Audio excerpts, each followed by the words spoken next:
E aí, pessoal? E aí, Patrick, tudo certo? Tudo certo por aqui, Giovanni, contigo?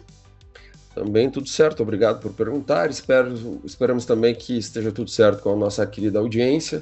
Então, começamos aqui mais um episódio do Podcast, podcast de tudo que é interessante, inteligente e inovador. E lembrando a todos que nos ouvem, temos nosso Cafofo no Instagram, né, o Podcast Oficial, e também estamos no YouTube, no canal Podcast Oficial, e em breve estaremos no TikTok também. No TikTok, né, que é um produto da ByteDance, né, uma empresa chinesa. Pelo jeito que o senhor falou, tem alguma coisa a ver com o tema de hoje, né? Tem a ver. E imagino que tem alguma história que o senhor queira contar para justificar o tema. Sim, senhor. O senhor permite que eu conte a história? Claro, fique à vontade. A história é a seguinte: há algumas semanas, tá? Coisa aí de 3 semanas a um mês, eu tive conversas, vai lá, relativamente desagradáveis, tá? Com pessoas próximas a mim, pessoas das quais eu gosto muito, tá? Uma pessoa da minha família próxima, inclusive, 2 amigos também. Tá? E basicamente eles estavam defendendo aquele presidente de um país que eu não lembro, quer dizer, o país eu lembro porque eu gosto muito do país, Estados Unidos, né? Agora o nome desse presidente eu não lembro direito. É um cara que tá fazendo, né, enchendo o mundo de tarifas e coisa e tal, né? E não gostaria de citá-lo aqui mais uma vez, né? E eles falando que seria um grande negociador. Aí eu comecei a perguntar assim, pô, grande negociador para quem? Quem que ganhou com esse tarifaço? Né? E principalmente o que nós brasileiros, o que a gente vai ganhar com isso, o que o mundo vai ganhar com isso, etc e tal. Então a conversa começou por aí, tá? Isso eu já respondo para você. Não Hum, tenho a mínima dúvida de quem é que vai ganhar alguma coisa com isso. Sabe quem? hum. Ninguém ganhou nada com isso. Sim, Talvez a China. Talvez a China tenha ganhado. Mas os Estados Unidos é que não foram. E muito menos nós aqui, né? é. Então, depois deles não conseguirem responder essas perguntas, tá? Foi interessante assim que os três parece que leram a mesma cartilha, né? Um negócio assim impressionante essa. Não é mais nem ideologia, sei lá, já virou quase uma espécie de religião, né? E aí eles começaram a falar assim, só para deixar claro para a audiência que as 3 conversas foram separadas, tá? Foram feitos em separado. Mas a impressão que dá é que eles tinham decorado a mesma cartilha. Então, como eles não conseguiram responder essa pergunta de quem ganhou com esse tarifaço, né, principalmente o que nós ganhamos com esse tarifaço, aí eles começaram a tentar justificar assim, mas aquele cara lá, né, o Tararã, o Tran, ele só fez isso porque as empresas chinesas estavam copiando a tecnologia das empresas americanas de uma forma não ética, sabe? Tá, de onde eles tiraram isso? Porque, vamos pensar bem aqui, né? O Uhum. Deng Xiaoping visitou os Estados Unidos em 1979, o ano em que eu nasci, inclusive. No governo Carter. Governo Carter. A partir daí, todos os presidentes americanos, sendo eles democratas ou republicanos, incentivaram que as empresas americanas começassem a produzir na China. Isso Uhum. até mais ou menos 2014. E aí a gente pode dizer então que a China se tornou o quê? A fábrica do mundo. O que aconteceu é que ela aprendeu a fazer. As empresas chinesas copiaram as empresas americanas, talvez tenham até copiado, mas isso sempre aconteceu no capitalismo. Por isso mesmo é tão importante registrar patentes de inovação. Uhum. Uhum. Exatamente, eu falei tudo isso nessas 3 conversas, né? Mas eu percebi que eles ainda têm imagem da China como um país que copia, né? E que faz só produtos de baixa qualidade, né? Entre outras bobagens, tá? Então esse programa, inclusive, é dedicado, né, para essa pessoa muito querida da minha família, né? Na verdade, são 2 pessoas, né? Um dá para considerar que é da família também, o outro amigo. Enfim, 3 pessoas muito queridas, né? Mas que falam muitas vezes bobagens E então este episódio é dedicado a essas 3 pessoas queridas. Depois, quando a gente terminar, eu vou enviar o link para que elas nos vejam e nos ouçam. Só que elas deram, inclusive, azar, porque eu estou lendo este livro aqui, tá? Entre outras coisas que eu já li, estou lendo esse livro agora, que a gente vai usar. Então, como vocês podem ver, é um livro razoavelmente, né, longo, tá? E aí eu coloquei esse tipo de informação na conversa, né? Boa, então sua fonte de informação, além de reportagens, também aí temos os livros, né? Sim. O senhor lê muito. E quais eram as fontes de informações deles? Também perguntei isso. Aí eles enrolaram, mas deu para descobrir que eram basicamente grupos de WhatsApp. Aí concorde comigo que fica difícil, né? Ou fácil, dependendo do ponto de vista. Sim. Não conheço Então, eles, hein? Desculpa, é, os grupos de WhatsApp não é fonte de informação, né? é. Então, assim, primeiro vamos deixar claro, agora, né, falando de forma um pouco mais séria, assim, não que a gente não estivesse falando de forma séria, mas claro que existem coisas questionáveis em relação à China, assim como em qualquer outro país, tá? E eu não vou nem levantar, não vou nem falar de coisa, porque a China é isso, a China é aquilo. Tem coisas que a gente não concorda, né? O regime político deles, a relação com a democracia, etc, etc, etc. Tá? Então, não vamos entrar nessa seara. O ponto desse episódio é a gente mostrar que existe uma perspectiva histórica muito interessante que fez com que a China chegasse onde ela está hoje. Tá? Então, que ela não é um país assim que simplesmente ela copiava as empresas americanas, europeias e de repente ela não. Então a gente tem que entender uma perspectiva histórica que é uma perspectiva histórica muito longa que nós, né, que vemos, né, a nossa educação que tem como base o eurocentrismo, né, a gente simplesmente ignorou não só uma civilização sofisticada como a China, mas como várias outras, como a indiana, como a egípcia, como a babilônica e etc, etc, etc e tal. Tá? Então, a gente sabe que a China tem problemas, né? Mas não é sobre isso, a gente não vai falar sobre política aqui, tá? Só para ficar claro. A gente quer falar sobre a relação, né, da China com inovação. Só para deixar claro, acho que era isso aí. Tá? Não vamos desviar do tema, trazendo aqui assuntos políticos, porque nem nos pertence isso, né, da seara deste podcast, né? A gente não vota na China, né? Ninguém tem cidadania chinesa aqui. Tá? Exato, exato. Então vamos continuar o nosso tema aqui, que é justamente o quê? O universo da inovação chinesa, né? Isso mesmo. Então, de novo, né?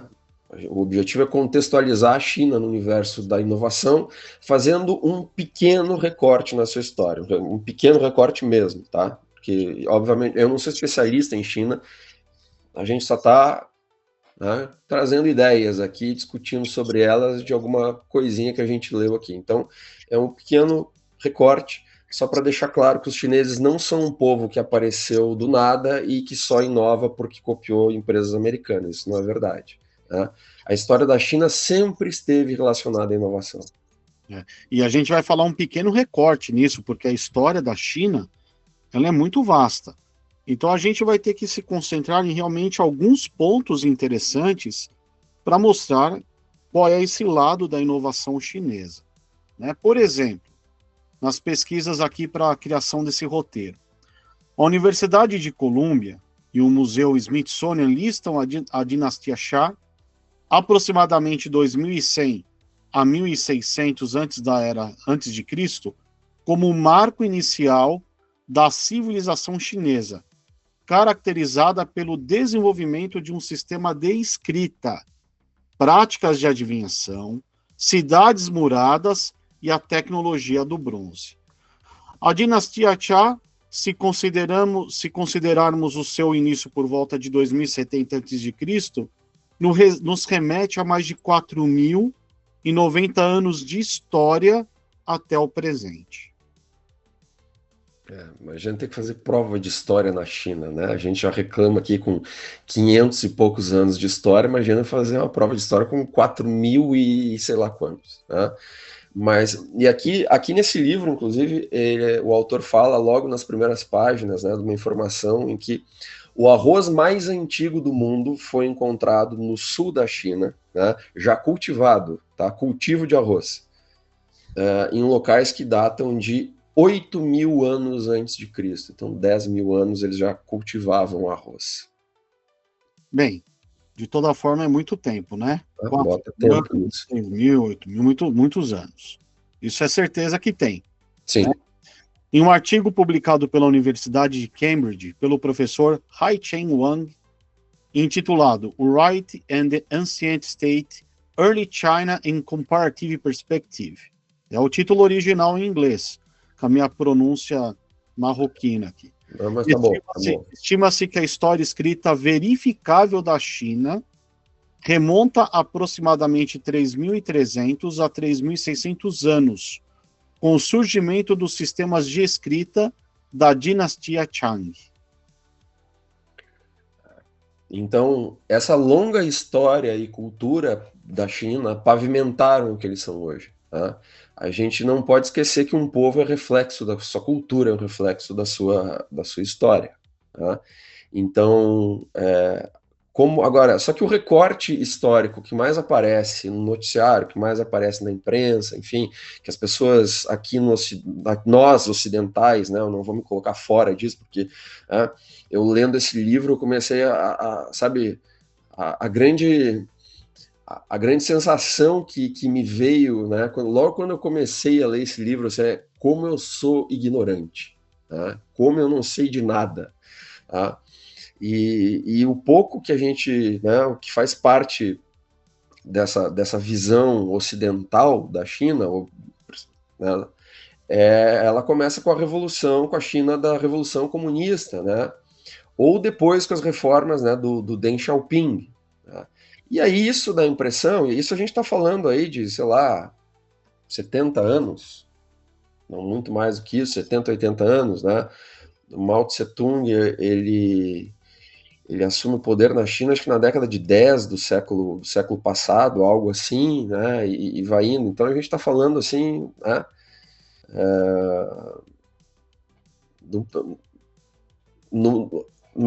assim, em um século, para falar muito, assim, mas é menos de um século. Então dá a impressão que a China, da noite para o dia, se tornou esse país, né, que se tornou um país a fábrica do mundo, e agora um país que inova, assim, em um período curto de tempo, mas não foi um período curto de tempo, é um período, essa questão da inovação, né, da invenção, sempre esteve presente na história da China. Então a gente precisa entender que isso não é algo isolado, que a China sempre liderou, inclusive, o mundo em relação à inovação, e por isso que acho que há recortes de períodos históricos muito mais interessantes do que esse período, enfim, do Mao Tse-tung ou mesmo do Deng Xiaoping, né? Pelo menos aqui nesse livro eu achei recortes mais interessantes, tá? Então vamos falar um pouquinho a respeito desses recortes aí que você vai trazer da sua leitura do livro. Explique para a gente, então, quais são esses períodos. A China ela é dividida em dinastias, né? Então o que eu vou escolher, o que eu escolhi aqui foi uma dinastia específica. Só para a gente contextualizar, ela teve várias dinastias, né? Então, o senhor falou da dinastia Xia, eu não sei se a pronúncia está correta, né? Depois teve algumas outras, mas depois teve a Shang, né? A Zhou, que acho que se pronuncia Zhou, né? Aí teve que se escreve para nós, né, a Qin, que acho que se pronuncia Qin, que foi a que unificou a China, tá? Tendo como base os conceitos do Confúcio. Né? O Confúcio é um cara extremamente importante, é um filósofo que norteou a construção, né, da identidade chinesa, do povo chinês, da característica chinesa, né, o Confúcio. Então, essa dinastia foi quando a China se tornou um império. Depois teve a dinastia Han, a Tang, a Song, né? A Yuan, a gente, estou lendo errado, mas acho que eu tentei entender a pronúncia, parece que a pronúncia é Yuan, Yuan, uma coisa assim, né? Que foi essa, inclusive, que também se tornou famosa, porque foi uma dinastia que a China esteve submetida aos mongóis. Então, nessa dinastia, quem mandava na China eram os mongóis, né? Principalmente na figura do Kublai Khan, que, se eu não me engano, foi neto do Gengis Khan, né? Tem, tem uma série no Netflix, né, sobre o Marco Polo, que mostra exatamente isso, mostra essa dinastia do Yuan, né, e o Marco Polo tendo, né, conversando com o Kublai Khan, né, quando a China estaria, então, sob domínio mongol. Tá? Depois a gente teve a dinastia Ming, que foi quando a China se fechou novamente, antes ela se abriu para o mundo, depois dessa dominação, quando eles conseguiram expulsar os mongóis, ela se fechou novamente. A dinastia Ming foi responsável, por exemplo, acho eu, tá? Não sei se eu estou lembrando adequadamente aqui, mas acho que na dinastia Ming foi quando construíram lá a Cidade Proibida, todos aqueles prédios, castelos que aparecem no nosso, né, no nosso inconsciente quando a gente imagina o que é China. E por fim a dinastia Qing, que acho que se chama Qing, tá? Existiram mais, tá? Acho que essas foram as mais importantes, ao menos por aquilo que está aqui no livro, né? E falando em importante, acho que é importante destacar que eu, obviamente, né, não falo mandarim, não falo cantonês, assim como o senhor, né? Então a gente tentou pesquisar na internet a pronúncia correta, mas eu tenho certeza que a minha pronúncia, a sua pronúncia estão erradas, né? E se tiver alguém da nossa audiência que fale mandarim, cantonês, chinês, enfim, nós ficaremos muito felizes em aprender corretamente a pronunciar o nome dessas dinastias, tá? Mas voltando ao livro, eu me interessei por uma dinastia específica que foi uma das mais importantes e que moldou a China de hoje, que é a dinastia Song. Song, tem uma pergunta. Eu imagino. A resposta para a sua pergunta é não sei, tá? Não sei a resposta, mas eu creio que provavelmente é isso. Mas você nem deixou eu terminar a pergunta. Eu fico inspirado aí pelos famosos jogos de adivinhação e os oráculos chineses. Foi isso que aconteceu.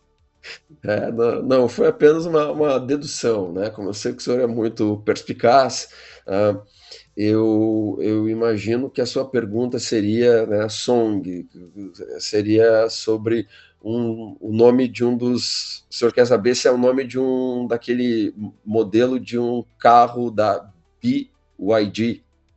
Esse mesmo. Era essa a pergunta? Exatamente isso. Tá. Então, ó, como eu falei, não sei, tá? Mas provavelmente sim, provavelmente o modelo homenageia a dinastia Song, tá? E mais um motivo para a gente falar dela. Aí mostra como ela foi importante para eles, né? Mas agora eu fiquei bem curioso, viu? Acho que quem está nos escutando também ficou.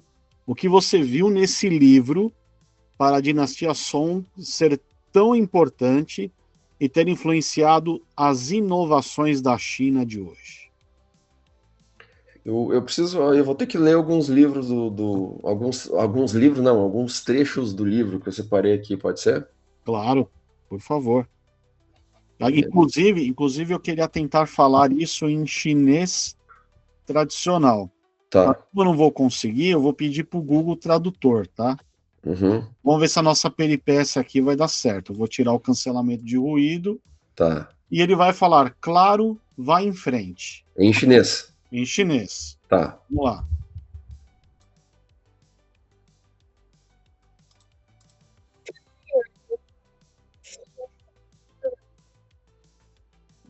Não deu, não deu muito certo, eu não consegui escutar direito, Não mas deu? Ah, não. Não. Peraí, agora eu vou ter que compartilhar o áudio da guia aqui. Não, não, a gente perde a audiência, mas não perde a piada. Olha lá. 当然，请说吧。 Agora sim. Agora, não, então agora sim.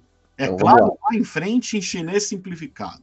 Claro, vai em frente em chinês simplificado. Muito bom. Exatamente. Muito bom. Então, vamos lá.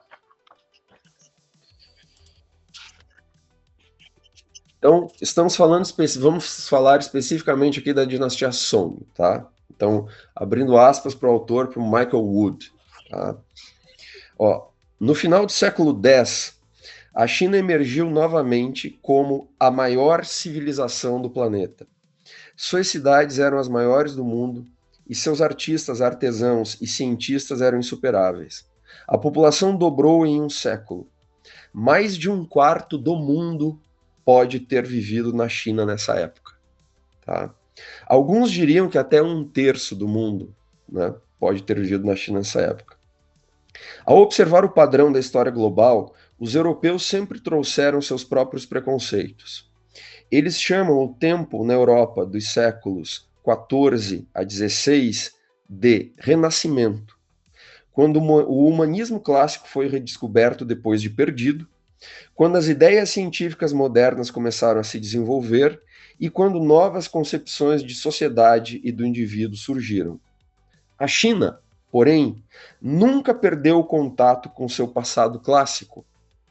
A base cultural estabelecida sob o Han, que é uma das dinastias, né? Nem seu grande crescimento medieval sob o Tang, outra dinastia. Na China, o que poderia ser chamado de renascimento ocorreu dos séculos 10 ao 12, ou seja, 400 anos antes do renascimento europeu, tá? Que foi quando a dinastia Song se recuperou dos desastres do Tang tardio e criou uma nova era confucionista surpreendentemente civilizada. Muitas das características do renascimento da dinastia Song parecerão familiares. Assim como na Europa, houve uma redescoberta do passado clássico e a difusão da tipografia, permitindo a produção em massa de livros, enciclopédias, obras de ciência e medicina, estudos epigráficos e filosóficos que começaram a aparecer e analisar os restos do passado antigo em inscrições de bronze e pedras e em provas manuscritas.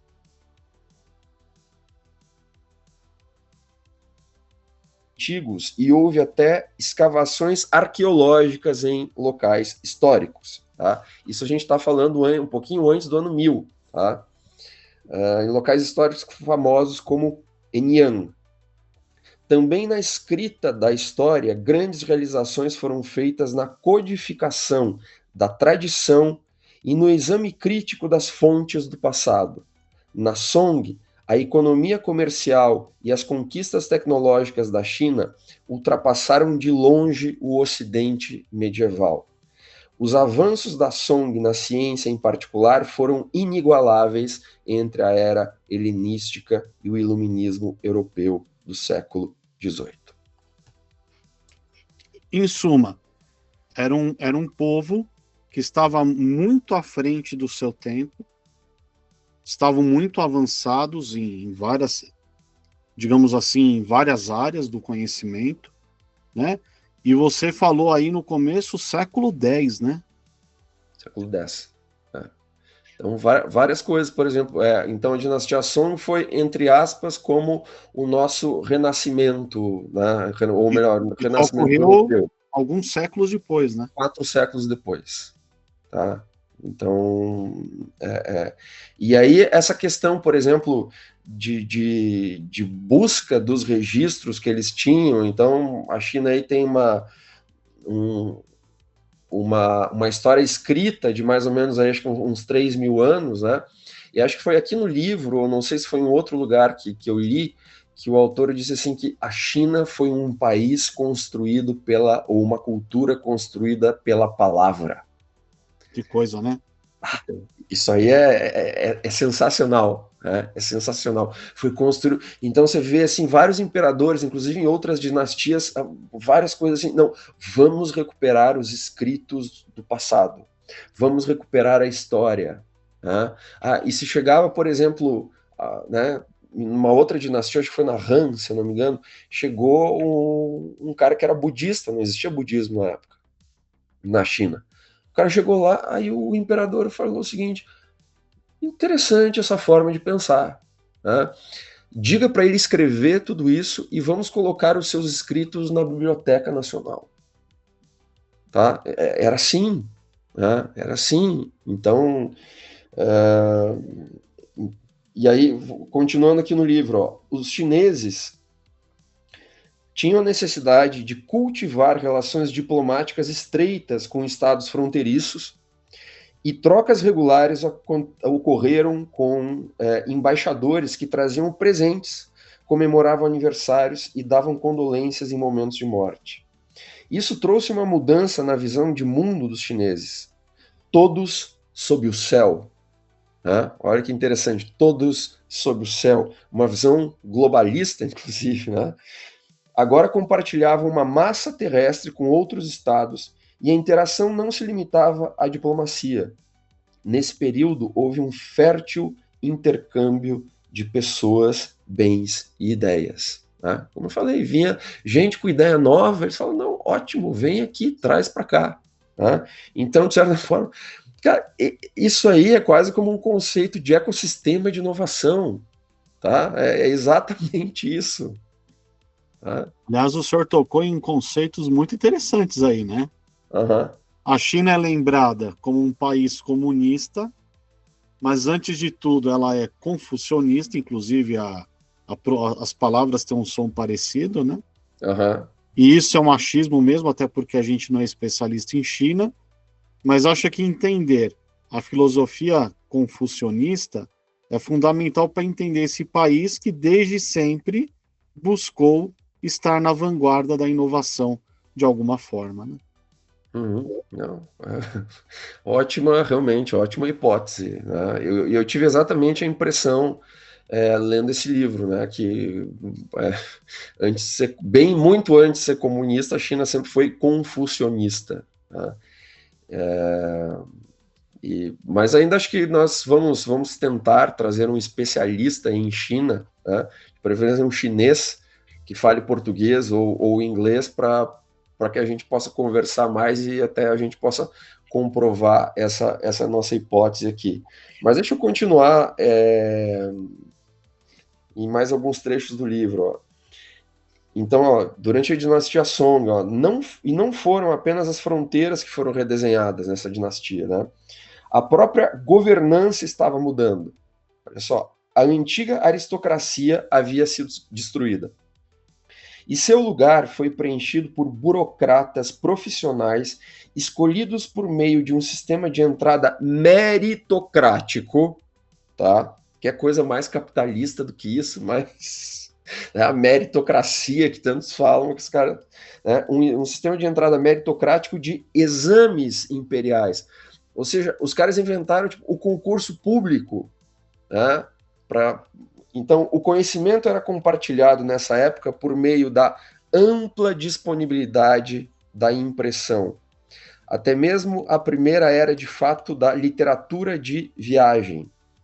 Ó, em poucos anos, o imperador Taitsu e seus conselheiros iniciaram um grande projeto cultural que, ao longo do tempo, se desenvolveu em uma das grandes épocas criativas da história da China. Foi, em particular, uma era de invenção, da ciência e tecnologia à produção de aço e ferro fundido, da farmacologia e medicina à astronomia e mineralogia. Para não mencionar o papel moeda. Olha só, tudo isso os caras inventaram nessa época, muito antes do Ocidente, tá? Papel moeda, carta de baralho, romance encadernado, livro encadernado, encadernação. Houve até mesmo um livro, olha só, um livro impresso em 1085, tá? 1085, intitulado Como Garantir aos Idosos uma Aposentadoria Feliz e Saudável, tá? E está disponível até hoje, tá? É uma discussão que a gente está tendo aqui, é o nosso problema, né, com o INSS, inclusive, né, a gente tem vários problemas com o INSS, né, mas olha só, em 1085, os chineses já estavam preocupados em como garantir a aposentadoria dos seus idosos, e cara, então, como eu falei, ainda tem catálogo, tá, dá para comprar esse livro, um livro de 1085. Ó, em todos os aspectos, a Song foi uma era de inovações revolucionárias. A primeira biblioteca nacional do mundo, tá? Então, a importância que eles dão para os livros, a importância que eles dão para a palavra. A primeira universidade nacional, a primeira cultura impressa, tá? De livro impresso, né? Muitas das realizações da Song não voltariam a ocorrer em lugar algum até o início da era moderna na Europa. Cara, É uma história rica, né? Meu Deus. E aí dizer assim que os caras começaram agora, né, fazendo. Não, eles chegaram agora nessa situação de inovação, principalmente por conta disso. Tá? Olha aqui, ó, no auge de sua prosperidade no século XI, a Song foi uma das sociedades mais humanas, cultas e intelectuais da história chinesa, até mesmo, pode-se dizer, de toda a história mundial. No centro estava a capital Kaifeng. Tá? Então, olha só, no século XI, tá? Durante a dinastia Song, a gente tem possivelmente uma das sociedades mais humanas, cultas e intelectuais da história do mundo. Em suma, é uma história densa, cheia de reviravoltas e que é muito bem documentada, né?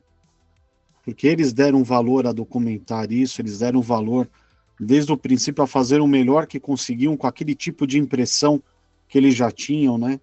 É uma história riquíssima. Mas quer ver, tem mais aqui, olha. Ó, então, ó, a Kaifeng, que foi uma das capitais da China, tá? Assim como o Brasil, ela teve várias capitais, né? Muito mais do que a gente. Ó. Então, a Kaifeng, Song, ao contrário, não era governada por banqueiros nem por comerciantes, mas por acadêmicos confucionistas, né? Que estudaram a obra do Confúcio, que haviam passado nos rigorosos exames nacionais e juntos formaram uma burocracia profissional altamente educada e inculcada pela ética confucionista. Olha só o que o imperador disse, tá? Meus conselheiros-chefes, disse o primeiro imperador da Song, Taizhu, que não era, vale lembrar, um homem de livros, ele era um cara de guerra, né, da espada, mas ele falou assim, ó, meus conselheiros-chefes devem ser homens que leem livros. Cara, que... Aí a gente fica pensando assim, vamos pensar, vamos ir lá pro congresso em Brasília, né, e vamos conversar, sei lá com o pessoal sei lá, de qualquer partido, de qualquer deputado que a gente encontrar pela frente, e vamos perguntar que livro o cara tá lendo, ou qual o melhor livro que o cara leu, e vamos ver a resposta. Você lembra do CQC que eles faziam, daquele programa na Band, que o CQC, que eles iam para Brasília e tinha um quadro lá, controle de qualidade, eles iam entrevistar parlamentares e perguntar coisas óbvias, como, por exemplo, assim, quem é o ministro da Economia? Eles não sabiam. Né? Quem foi Machado de Assis? Eles não sabiam. Né? E aí, por conta disso, a produção do programa e os apresentadores foram até agredidos fisicamente por seguranças, né, do Congresso Nacional. Né? E agora, olha só, então no ano de, isso que deve ser 1000 e alguma coisinha, né, o imperador falou que, né, os conselheiros chefes deveriam ser homens que leem livros. Tá? Então, assim, foi a construção de um governo, né, formado por pessoas altamente qualificadas. Tá? Então, com toda uma filosofia por trás, né? Não era uma coisa desgovernada, era uma coisa muito bem organizada, né? totalmente. É uma burocracia no bom sentido, No bom sentido. né, naquela concepção sociológica de burocracia como algo que serve para organizar alguma coisa. Né? E aí, seguindo aqui, o Michael Wood fala o seguinte, ó, ao contrário dos Tang, né, que é uma Dinastia anterior, né? dinastia anterior, obrigado, a elite da China de Song não era de linhagem nobre, nem de senhores de guerra, nem de banqueiros ou comerciantes. Embora, é claro, somente famílias com melhores condições podiam se dar ao luxo de ter seus jovens se dedicando a longos anos de estudo. Eles eram os funcionários acadêmicos confucionistas, uma elite governante que era única na história mundial e que se manteria assim por séculos.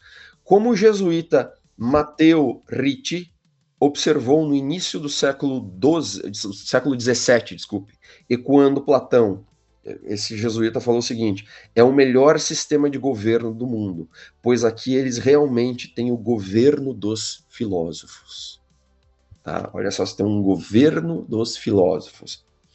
Aí, a expansão do sistema de provas sob a Song criou, olha só, uma nova e enorme demanda por aprendizagem e por livros.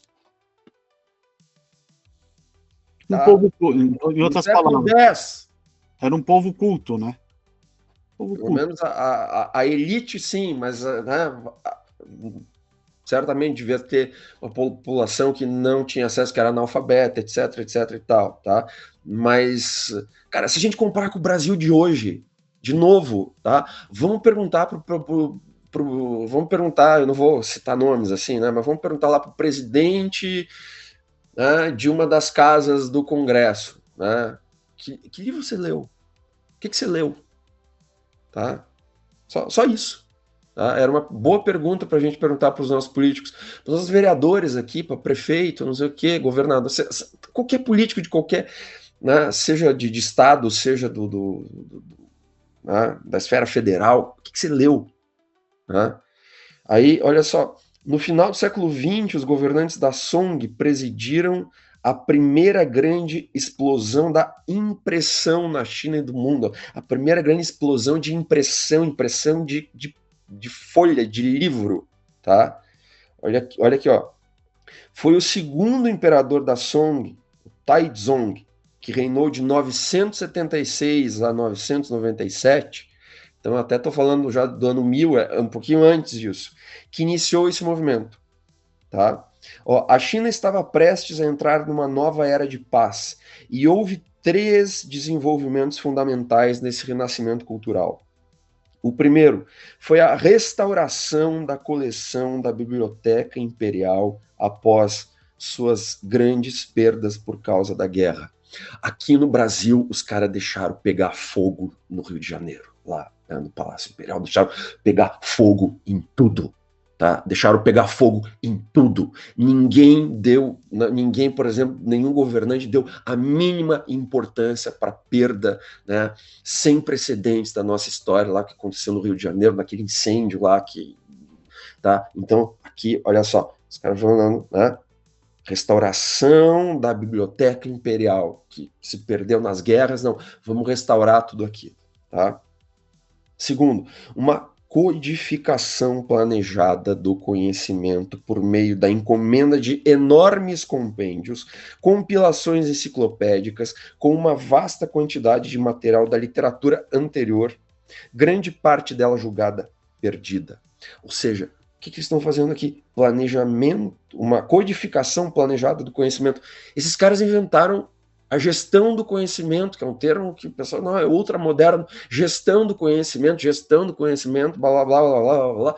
Os caras estavam fazendo isso em 976. Tá? É inacreditável, cara. É inacreditável. Tá? E a terceira foi uma mudança tecnológica crucial. A transição da cultura manuscrita para a era da impressão. Uma mudança que só começou no Ocidente com Gutenberg, Aldus Manutius e Caxton no século XV. Cara, 500 anos depois, tá? Então, Assim como mais tarde no Ocidente, bem mais tarde no Ocidente, essas mudanças na tecnologia de escrever do manuscrito para a cultura da impressão marcam uma grande mudança civilizacional que foi crucial na formação da identidade chinesa.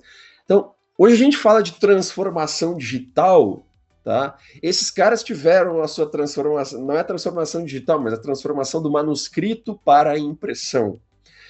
O que é tão importante quanto a transformação digital, ou mais, né? E eles tiveram essa transformação 500 anos antes da Europa. Tá? A gente não está falando nem da América, da Europa. Tá? Então fala, nossa, como os chineses se adaptaram bem à transformação digital. É claro, eles já passaram por outras transformações de tecnologia da informação e da comunicação, porque escrita é TIC, né? A impressão é TIC, o computador é TIC, tecnologia da informação e da comunicação. Eles já passaram por transições anteriores que foram tão ou mais importantes. Por isso, essa transição para eles está sendo muito mais fácil do que para nós brasileiros, por exemplo. E tem mais algum trecho aí? Tem. O senhor vai, né, quando terminar, só tem mais dois aqui. O senhor vai querer pedir o dinheiro do colégio. Eu também, eu quero pedir de volta o dinheiro das aulas de história que eu tive. Tá? Porque, ó, a era teve avanços na pesquisa científica e invenções em muitas áreas, tanto práticas quanto teóricas. A Song, por exemplo, foi pioneira em máquinas de fiação movidas a água, em altos fornos a carvão e no processo de fundição de aço. O cientista Shen Kuo, que nasceu em 1031 e faleceu em 1095, olha só esse cara, tá? Estabeleceu o norte verdadeiro, tá? Norte da bússola. Fixou a posição da estrela polar, uma contribuição importante para a navegação, juntamente com outra inovação Song, a própria bússola magnética. Tá? Tudo isso foi inventado na China. Shen foi também um pioneiro em fisiologia, utilizando a dissecação para compreender o funcionamento do corpo humano. Isso aqui no Ocidente, na Europa também, muitos séculos depois. Tá? Suas especulações sobre a origem das montanhas ocasionaram mudanças físicas na geologia, né? Ao longo de enormes períodos por meio de elevação, erosão e deposição sedimentar. O cara entendeu como mudar o relevo, tá? Como fazer aterramento, como fazer, sabe? É um negócio impressionante. Né? Como Leonardo conjecturaria 4 séculos mais tarde no Ocidente. Leonardo da Vinci, que pensou nisso, só pensou, tá? Cara, aí, só para finalizar aqui, ó. Como o renascimento da aprendizagem da cultura pelos meios de impressão e educação, cara, nós acabamos de falar, né, de tecnologia aplicada na educação. Né? E esses caras já estavam fazendo isso antes de a gente existir, né, como país, como continente, inclusive. Né? Então, foi uma era sem paralelo até agora na história da humanidade. A difusão dos livros e do aprendizado teve uma profunda influência na sociedade da China, tornando a alfabetização generalizada mais acessível pela primeira vez. Pela primeira vez na história da humanidade se pensou em alfabetizar o máximo possível de pessoas. Não apenas os administradores, a elite confucionista, mas os comerciantes, artesãos e até mesmo agricultores abastados do Império da Song podiam usar manuais e almanaques para ajudá-los nos negócios. Em suma, é uma história riquíssima, né? Fica aí a dica do Giovanni aí para a leitura, aprofundar-se nessa história densa, nessa história rica, que é a história da China, né? Mas aí eu tenho uma pergunta. Vou pular alguns séculos, tá? Vou pular alguns séculos aqui. Tá. Como a China saiu de um período ainda muito rural, fechadinho, da revolução conhecida como maoísta, para essa potência tecnológica de hoje? Houve assim, né? Possivelmente o pessoal do governo chinês não concorde com isso, né? Mas depois disso, obviamente, aconteceram retrocessos, né? Inclusive tem um ótimo livro que eu lembrei agora, até eu tenho aqui atrás, o Processo Civilizatório, do Darcy Ribeiro, né, o genial, brilhante Darcy Ribeiro, e ele analisa várias coisas. Então, na história de qualquer país, de qualquer sociedade, sempre pode haver retrocesso, tá? Então, né, esse talvez seja a dinastia Song, tenha sido um dos apogeus, né, tecnológicos, culturais da China, e que depois retrocedeu, né? Ela se fechou novamente, etc, etc e tal. Tá? Então, esse período rural, né, da Revolução Maoísta, é talvez o período histórico que as pessoas mais conhecem, né? Ou, né, já começaram a ouvir falar da China a partir daí. Mas depois disso, a gente está falando do tal do Deng Xiaoping, que foi um gênio absoluto, que sucedeu o Mao Tse-tung, né, no governo chinês a partir do final dos anos 70. Né? E no início dos 90 ele inicia as famosas reformas econômicas. Tanto que o senhor falou, né, da visita dele aos Estados Unidos em 1979, o ano que o senhor nasceu, né, onde o presidente era, né, o Carter. Né? Então foi aí que a China se reabriu. Ela sempre foi aberta para o mundo, ela sempre foi, inclusive, o centro do mundo. Né? A China só não foi o país mais importante do mundo, tipo, no século XIX, ou um dos países, desculpem, mais importantes do mundo aí, sei lá, foi uns 2 séculos que ela perdeu o protagonismo, em 4.000 anos de história. Tá? Agora, então com o Deng Xiaoping, ela se reabre para o mundo, né? E aí ela começa, né, eles começaram a se estruturar, tinha um plano, né, específico para ela se tornar realmente essa fábrica do mundo, que acabou, né, se intensificando nos anos 80, anos 90 e por aí vai. E conseguiu fazer isso ainda guiado por essa história e cultura do povo chinês, combinando isso com visão de longo prazo. Exatamente. E por que isso não acontece com a gente, com o Brasil? Porque o Brasil foi um país, tá, que foi planejado para dar errado. E tô falando sério, se a gente olhar na história, que a gente não sabe da nossa história, a gente não conhece a nossa história, mas se a gente olhar a história do Brasil desde entre aspas, descobrimento até hoje, né, a gente foi planejado para dar errado. O Brasil foi um país que foi planejado para ser desigual, foi planejado para ser errado. Tá? Então, a gente não tem essa perspectiva histórica que os chineses têm, de não, mas a gente tem uma época que a gente funcionou muito bem. Vamos voltar para essa época para que a gente se reorganize, tendo como base o que os nossos antepassados fizeram. A gente não tem isso. E voltando ali, falando do começo dos anos 80, mais ou menos, né, que o Deng Xiaoping foi para os Estados Unidos e tal, na época o que havia para fazer, para oferecer ao mundo, era esse conceito de fábrica. Porque existia e ainda existe mão de obra barata que começou a se qualificar para justamente realizar uma produção em massa, né? E todo esse plano, toda essa organização política e econômica tirou centenas de milhões da pobreza, porque nós estamos falando de um país que tem mais de 1 bilhão de pessoas, né?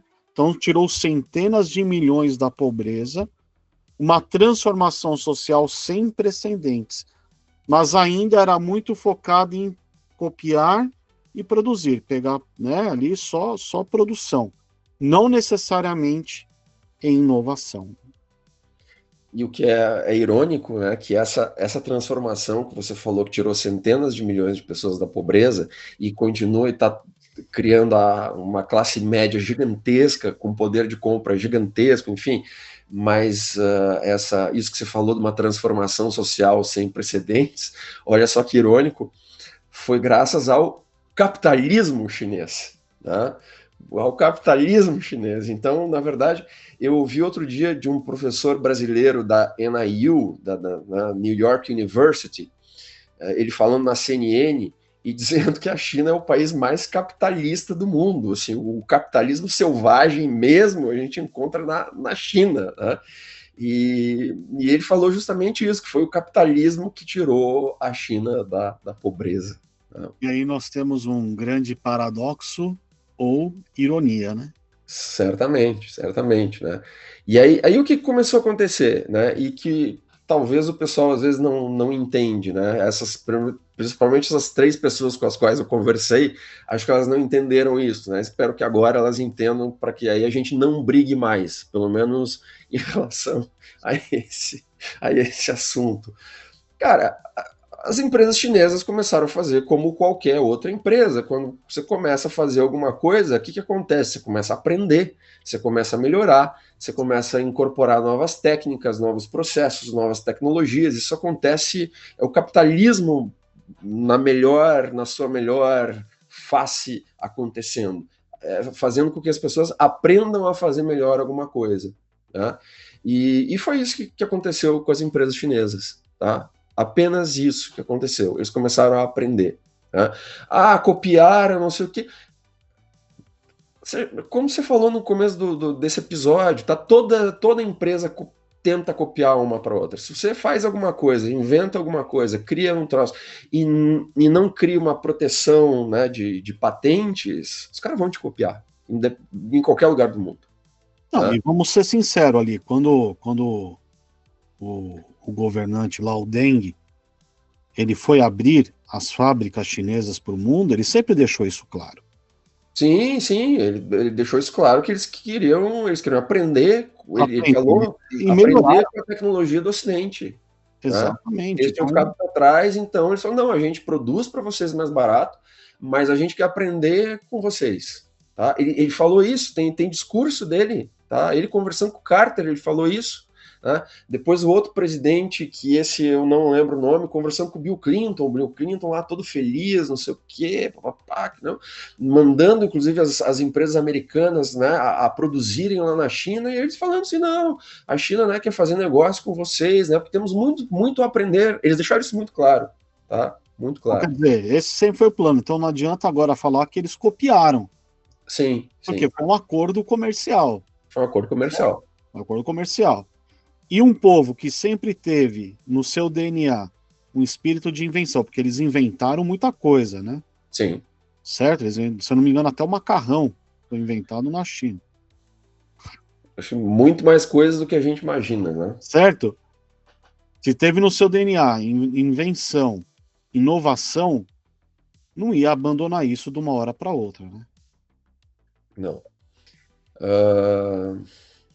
Tem um documentário da BBC inglesa muito interessante que cita o projeto Made in China 2025. Né? Então, o que foi isso? Foi uma mudança gradual e planejada para transformar a China em um centro de inovação, né?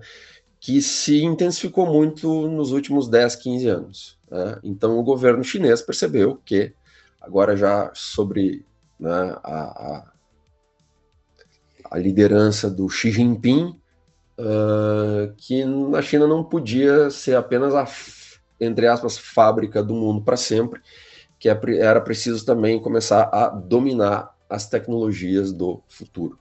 E aí eles começaram a ter metas ambiciosas, metas nas áreas como robótica, inteligência artificial, veículos elétricos, biotecnologia, né? Tiveram um investimento pesado estatal, incentivando a pesquisa e o desenvolvimento, incentivar a formação de mão de obra qualificada, além de ter o quê? Proteção estratégica de certos mercados internos para as empresas chinesas crescerem antes delas competirem de forma global. Né? Tudo muito racional.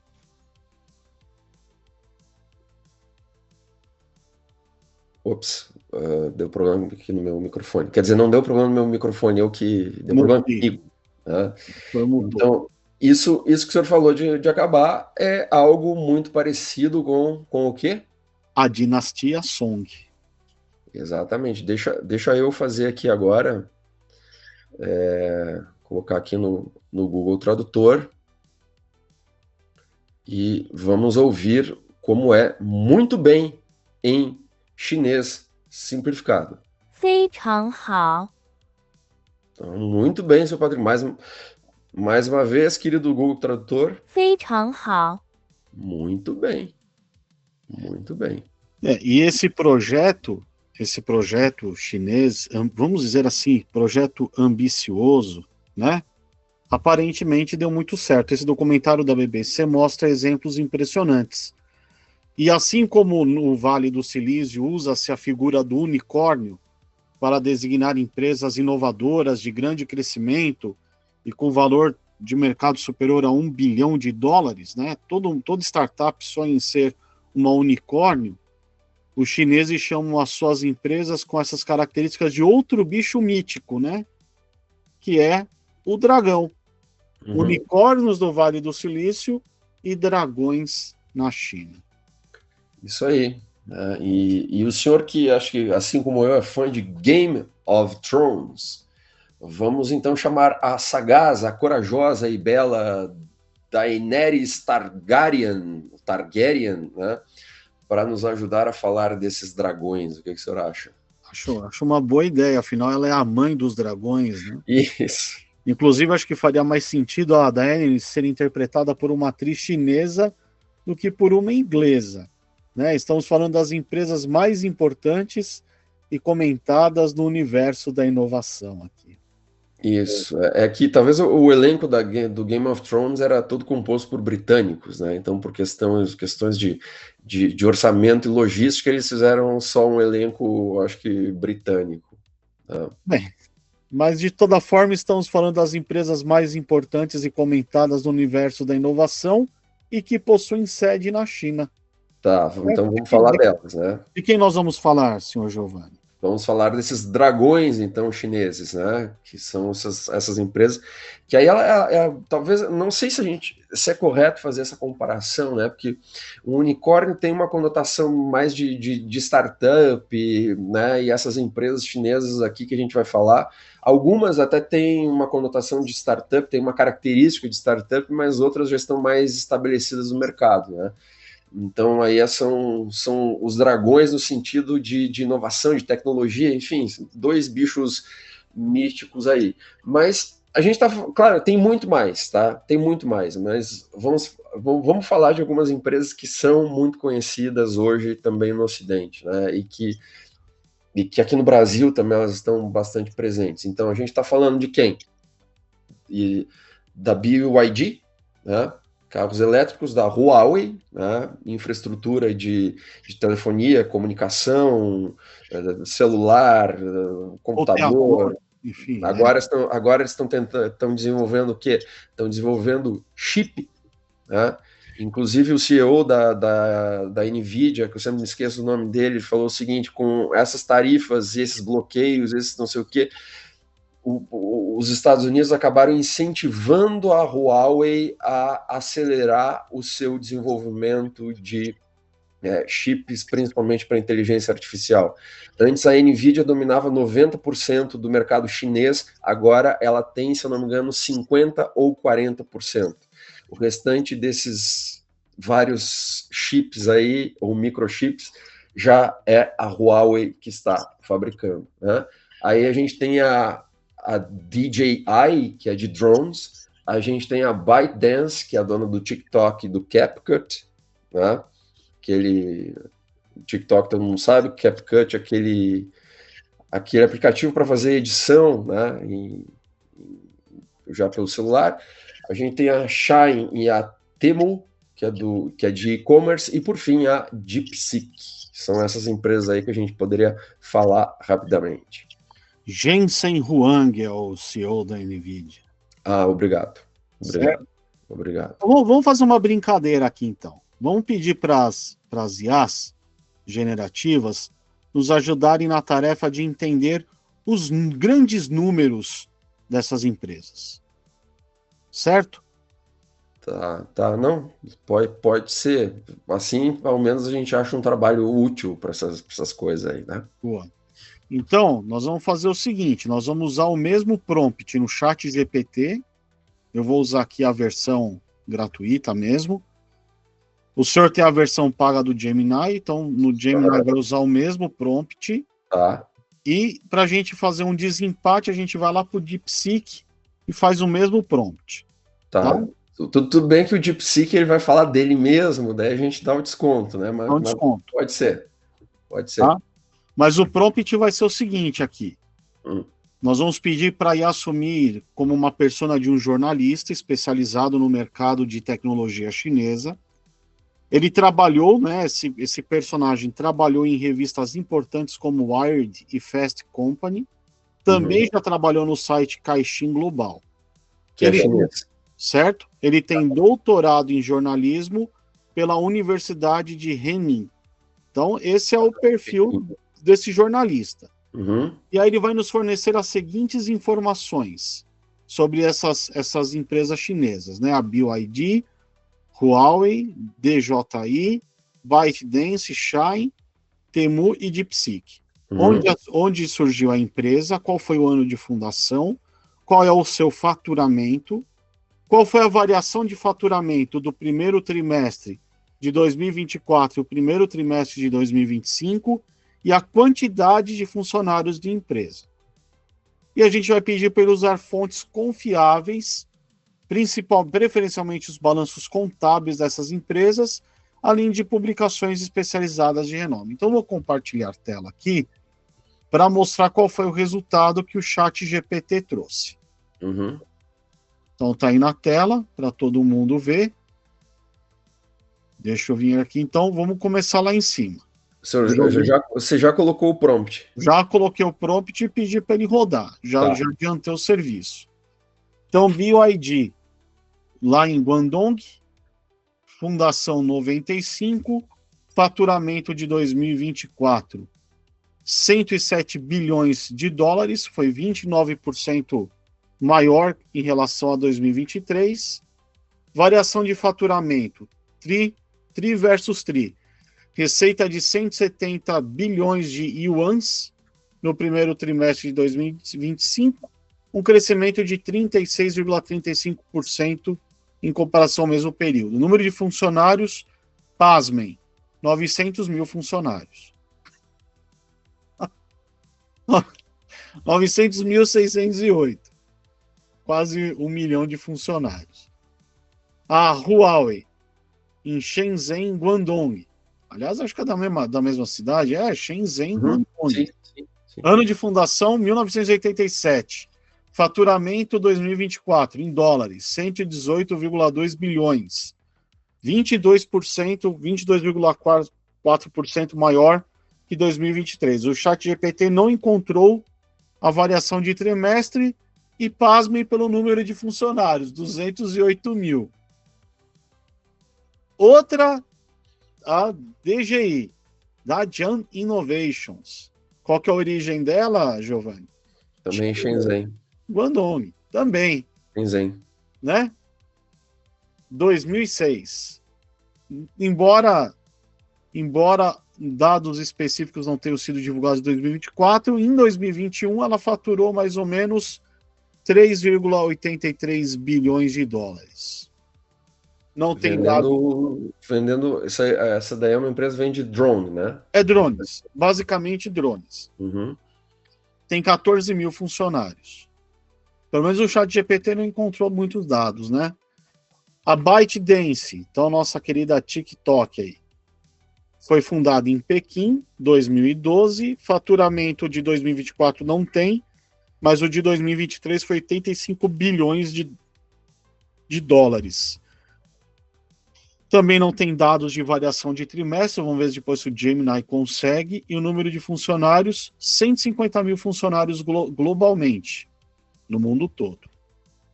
É muita coisa, né? Muita coisa. Muita coisa, vamos lá. Mas eu ainda estou com aqueles 900 mil funcionários na cabeça da BYD. A Shine foi fundada em Nanjing, Jiangsu, em 2008. A receita, o último dado que tem aqui é de 2022, foi 23 bilhões. E números de funcionários, 16 mil. E a Temu? A Temu tem um negócio interessante, viu, Giovanni? A Temu em si, ela é da PDD. A PDD foi fundada em Xangai. Uhum. E a Temu, estrategicamente, foi fundada nos Estados Unidos. Por quê? Porque ela opera globalmente. Mas a PDD, vamos falar da PDD, então, que é a holding por trás da Temu. Foi lá fundada em 2022, ou pelo menos ao dado que tem aqui. Faturamento de 2024, as projeções indicaram uma receita superior a 50 bilhões, né? Variação de faturamento, aí de novo, PDD, no primeiro trimestre foi de 95,67 bilhões de yuans, mais ou menos 13,28 bilhões de dólares, um aumento de 10% em relação ao mesmo período de 2024. E não tem dados sobre o número de funcionários. E para finalizar, DeepSeek, que virou febre, né, esse ano principalmente. Foi fundado em Hangzhou, Zhaichang, nome difícil de falar, fundado em 2023, e aí não tem muitos dados, mas ela acho que tem o perfil mais próximo a uma startup, né? Até pelo número de funcionários aqui, 160. Uhum. Então, são números realmente bastante interessantes. Deixa eu compartilhar agora a minha tela aqui rapidamente. Nem vamos. É só para a gente ter uma. Um en passant aí. Onde é que tá aqui? Aqui. Ó. Então, fiz o mesmo prompt, né? Né? A BioID, então, a mais antiga. Aí eles falam aqui de 83,5 bilhões, né? Aí vai indo aqui. 600, aí fala em 600 mil. 600 mil funcionários, né? É gente pra caramba, vamos ser De qualquer maneira, mesmo que os números não batam exatamente, é muita gente, né? É gente pra caramba. A Huawei também é uma empresa um pouco mais antiga, né? Mas o faturamento de receita 97,3 bilhões, aí vai. Então, sabe, aí mais ou menos assim, só para a gente entender algumas questões aqui, que são realmente empresas muito grandes, que têm uma taxa de crescimento bastante grande também. Me chama a atenção, por exemplo, uma empresa, né, fundada em 2022. Imagina a gente, né, no final da pandemia, vamos montar uma empresa, tá? Vamos montar uma empresa. Daí hoje a gente já, aqui eles colocam que eles estão faturando 18 bilhões, né? E projetam um crescimento explosivo, não sei o que, como de 30 a 40 bilhões, cara. É muita coisa. É muita coisa, realmente muita coisa. Então aqui realmente aqui do DeepSeek, pelo jeito tá um negócio mais fechado, mas enfim, né? É só para a gente fazer uma brincadeira aqui e ver, né, o tamanho dessas empresas. Né? Exatamente. Bem, os números nos dão uma dimensão concreta do tamanho e da velocidade dessa transformação.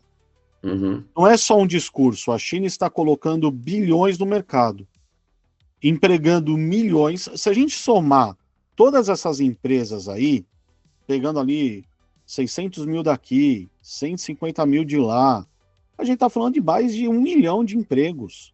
Sim, de muitos milhões de empregos aí, sim. Só nessas empresas. Né? A gente se fechou ali em 7 empresas, né? A gente analisou, mas se a gente pegar todas as chinesas que... E a gente não está analisando, por exemplo, o ecossistema em volta de cada uma delas. Porque, por exemplo, uma empresa como a BYD ou a Huawei, eles devem ter, sei lá, dezenas ou centenas de fornecedores que, se bobear, já estão tendo faturamento de bilhão também.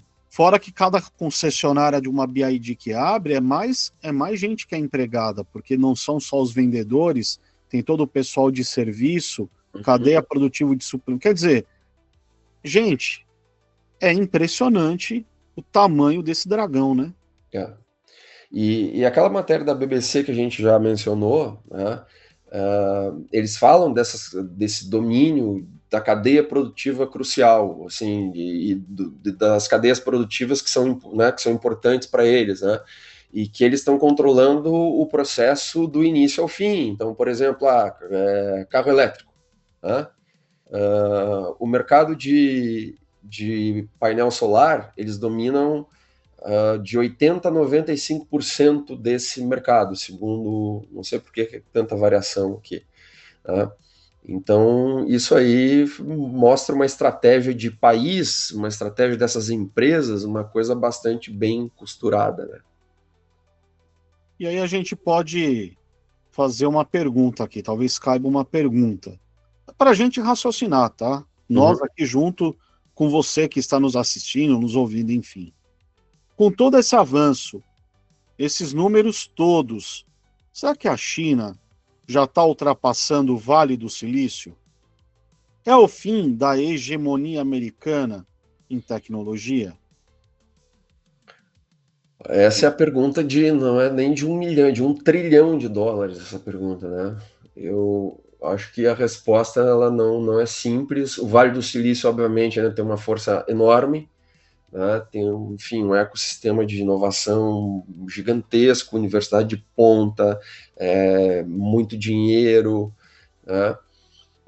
Coisas que a China talvez ainda esteja construindo, ou talvez ela não esteja ainda tão madura quanto o Vale do Silício em alguns aspectos. Mas a velocidade e a escala chinesa, como vimos nos números, não podemos nos impressionar, né? Nós ficamos impressionados com aquilo. Claro, claro. Certo? E a capacidade de mobilizar recursos, tanto do Estado quanto das próprias empresas, o mercado interno gigantesco, a gente está falando lá de 1 bilhão de consumidores, e a abertura para vender para o mundo, tudo isso é gigantesco. E acho que eles têm uma abordagem que acho que é um pouco diferente, né? O Vale do Silício muitas vezes foca em criar o próximo grande aplicativo, a próxima grande rede social, o próximo grande software, e a China parece, né? Tô dizendo a minha impressão, né? Ela parece ter uma visão mais estratégica, né, como um todo, assim, focando em tecnologia de base, em infraestrutura, também em hardware, né, coisas que talvez tenham um impacto mais profundo a longo prazo, né, e principalmente esse entendimento da cadeia produtiva como um todo. Né?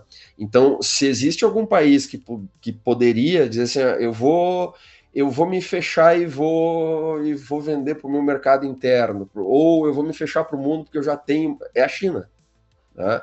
Tudo bem que não existe nenhum país que consiga se fechar, né? Porque a China precisa de soja, a China precisa de comida, a China precisa de uma série de outras coisas também. Né? Mas em relação a esse mercado, vai lá, de tecnologia, entre outras coisas, né? Eles dominam, né, boa parte da cadeia produtiva. Né? É interessante. Enfim, é uma competição complexa, com modelos diferentes. Acho que a gente pode aprender muito de ambos os modelos. Claro. Não acho que o Vale do Silício vá desaparecer de forma alguma, mas a hegemonia incontestável, né, aquele poder absoluto americano, talvez esteja chegando ao fim. Né? Talvez. E aí talvez. A gente vai colocar um grande talvez. Talvez.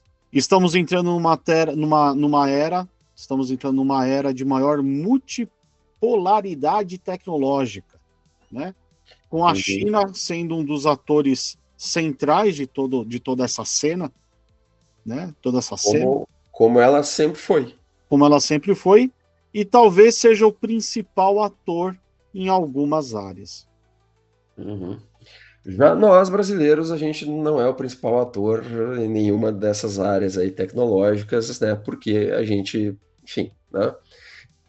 Mas, assim, para nós, né, brasileiros, consumidores, isso também... Porque, assim, a gente não está fazendo um programa, tá? Só até para aquelas 3 pessoas, né, que vão nos escutar. A gente não está fazendo um programa, assim, contra os Estados Unidos, tá? Inclusive, eu adoro os Estados Unidos, tá? Adoro. Falando em livro, meu escritor preferido é o Jack Kerouac, americano, né? Sabe, eu adoro os Estados Unidos. tá? A cultura americana, etc, etc e tal. Quero adorar a China, porque eu quero visitar a China ainda, inclusive se alguma dessas marcas, né, se quiser nos patrocinar, nós vamos estar de bom grado. Se alguma marca americana também quiser nos patrocinar, né, a gente também vai aceitar, desde que sejam marcas legais, tal, tal, tal. Mas assim, né, a gente está fora disso aí, né? A gente está fora disso aí. Agora, no que a gente está dentro? A gente está dentro como consumidor. Então, não nos importa se a gente vai consumir produto americano, europeu, chinês, japonês, de onde vier, né? Agora, como o senhor falou, usou um termo bonito, multipolaridade, isso para nós talvez seja interessante porque a gente vai ter acesso, aliás, já estamos tendo acesso, né, a tecnologias mais acessíveis, né, a mais opções de tecnologia. Então, agora, assim, hoje carro elétrico é uma realidade para nós. São carros elétricos em sua maioria chineses, não há dúvida, mas há mais possibilidades de compra de telefone celular e de várias outras coisas, né? De software, de hardware e por aí vai, né? Agora, isso também, obviamente, pode significar, por isso que as decisões que o governo brasileiro vão tomar a partir de agora, elas são bastante sensíveis, né? E esses polos estão dizendo, para onde que você vai, né? Acho que a gente tem que, acho que o Itamaraty é uma área que historicamente sempre foi uma área que funcionou muito bem, que foi muito competente dentro dos governos brasileiros, tá? Para não dizer desse ou de outro governo, né? E essa postura talvez que o Itamaraty sempre assumiu de independência ou de neutralidade é uma postura bastante interessante, né? Porque se o país fica assim, não, vamos fechar só com um país, pode acontecer uma dependência, né? Por exemplo, vamos fechar só com a China, uma dependência crescente da tecnologia chinesa e de todas as implicações geopolíticas que isso traz, né? Então, é um cenário que exige atenção e estratégia. A mesma coisa com os Estados Unidos, a mesma coisa com a União Europeia, e por aí vai. Ficar dependente de um único parceiro talvez não seja, né? Agora, os pacotes que o governo chinês já ofereceu para o Brasil e que os Estados Unidos, por exemplo, ou a União Europeia nunca ofereceram, tá? Não é só questão de infraestrutura. Os caras não querem só construir trem aqui. Seria ótimo a gente ter trem, né? Mas não é só entrar na nova rota da seda deles para coisa de infraestrutura. Eles estão oferecendo também pacotes tecnológicos, tá? De transferência de tecnologia, inclusive de algoritmo, tá? Inclusive de algoritmos de tecnologia de IA, são os pacotes que o governo chinês está oferecendo para o Brasil.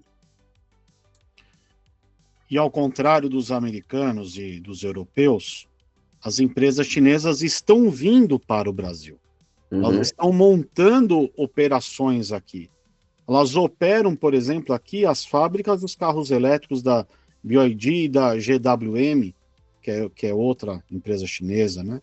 Além da recém-inaugurada fábrica da Vivo, que não tem nada a ver com a Telefônica, tanto é que aqui no Brasil eles mudaram o nome para Jovi, para não rivalizar justamente com a Telefônica, né? E eles vão ter os seus telefones fabricados aqui no Brasil, na Zona Franca de Manaus. E aí, veja só como a história é irônica também, né? A fábrica da BYD, no Brasil, está instalada no local onde era antes o quê? Uma fábrica da americana Ford, lá em Camaçari, que era a principal fábrica da Ford no Brasil. Sim. De Camaçari. Né? É verdade. Ou seja, a China está tomando os espaços que sempre foram das empresas americanas, dos Estados Unidos, ou das empresas americanas, por exemplo, principalmente aqui no mercado brasileiro, né? Então, a Ford, ela se retraiu no mercado brasileiro, ela fechou fábricas e essas fábricas agora estão sendo ocupadas pelos carros elétricos e ou híbridos, né, dessas montadoras chinesas, né? Sim, é verdade. Bom, Giovanni, ficou quase Bon Jovi agora, né? Bom, Giovanni. Acho que nós demos um bom panorama agora com números dessa ascensão tecnológica chinesa, né? Mais uma vez, não é uma defesa política, é apenas trazendo dados e fatos para vocês do que foi a história da China e do potencial que a China tem no mercado de tecnologia, né? Trouxemos números aqui que evidenciam isso, e é um tema que daria para a gente ficar aqui conversando por mais algumas horas, certo? Já foi um podcast que ficou bem grande, né? Já foi um episódio que já passou do nosso limite aí, mas tudo bem. Acho que foi legal, gostei dessa nossa conversa, espero que a audiência também goste. E acho que o legal é que a gente precisa entender a história do país, né, precisa entender a cultura do país, né, para entender uma série de coisas. Eu acho que, inclusive, é o que falta para a gente aqui. Eu falei isso, né, nesse episódio, acho que anteriormente. A gente não conhece a nossa própria história e talvez esse seja um dos nossos grandes problemas, né? Então, se a gente não olha sob a perspectiva histórica, a gente tende a repetir aqueles erros do passado, que é o que vem acontecendo, infelizmente, aqui no Brasil. Já como diria aquele filósofo e político irlandês, Edmund Burke, um povo que não conhece a sua história está condenado a repeti-la. Quer dizer, se a história foi ruim e você não sabe, vai ser ruim de novo, né? Certo? E acho que também um povo que conhece a sua história consegue planejar o futuro, né? Que é como os chineses fizeram. Uma ótima frase, inclusive, essa, né? E é com essa frase icônica de senhor Giovanni Letti que encerramos mais um episódio aqui do InPodcast. Esperamos que vocês tenham gostado desta viagem pela história e pela tecnologia chinesa. Acho que podemos trazer mais disso aqui, porque é super interessante falarmos dessas coisas, né? E não esqueçam de nos seguir no InPodcast Oficial, lá no Instagram, e no nosso canal do YouTube, InPodcast Oficial também. Além disso, estamos no LinkedIn como InPodcast. Deixe seus comentários, sugestões de temas, afinal, a participação de vocês é muito importante. Isso aí, pessoal. Então, um grande abraço e até a próxima. Abraço, pessoal!